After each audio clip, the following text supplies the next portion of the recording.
আজকাল এই আধুনিক যুগে এই খাওয়া দাওয়ার বিষয়টা বেশি মাত্রায় চলে আসছে। তো খেতে কেই বা না ভালোবাসে, আমিও খেতে খুব ভালোবাসি। তো সুতরাং আমি একটি ভোজন রসিক মানুষ। বেশি বেশি খাই না, তবে বিভিন্ন রকম পদ খেতে আমার খুব ভালো লাগে। তো সুতরাং এই যে আজকাল শোনা যায় এখন অন্নপ্রাশন বাড়ি থেকে শুরু করে আমাদের বিয়ে বাড়ি থেকে শুরু করে একটু বড় হোটেলে যদি যাই, সেখানে যদি বুফে লাগে আর কি। তো বুফে হচ্ছে একটা ফরাসি শব্দ। তো বুফেতে যেমন স্টার্টার থাকছে, মেন কোর্স থাকছে, ভাত বা রাইস থাকছে, দিয়ে শেষে গিয়ে ডেজার্ট দিয়ে শেষ হচ্ছে। এবং রেস্টুরেন্ট থেকে শুরু করে বিভিন্ন ভোজ কাজের আয়োজনে ডেজার্ট শব্দটা অনেক সময় এসে যায়।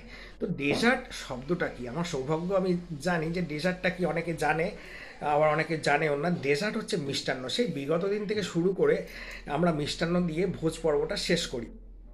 তো সেটাকেই বলা হয় ডেজার্ট। তো ডেজার্টের আর একটা শব্দ, আর একটা মানেও রয়েছে, একটা অর্থ রয়েছে, সেটা হচ্ছে যে মরুভূমি।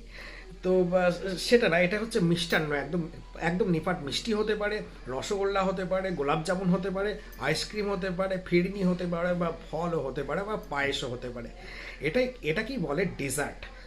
স্টার্টার দিয়ে শুরু করে, মেন কোর্স দিয়ে শুরু করে, ডেজার্ট দিয়ে শেষ হচ্ছে। একদম যে ভোজের আয়োজন হয়, আহ, সেই মিষ্টান্ন, সেই ডেজার্টটাকেই বলে, এই মিষ্টান্ন মিষ্টি মুখ করানোটাকেই বলে, শেষ হচ্ছে আর কি মিষ্টি মুখ দিয়ে, তাকেই বলা হয় ডেজার্ট।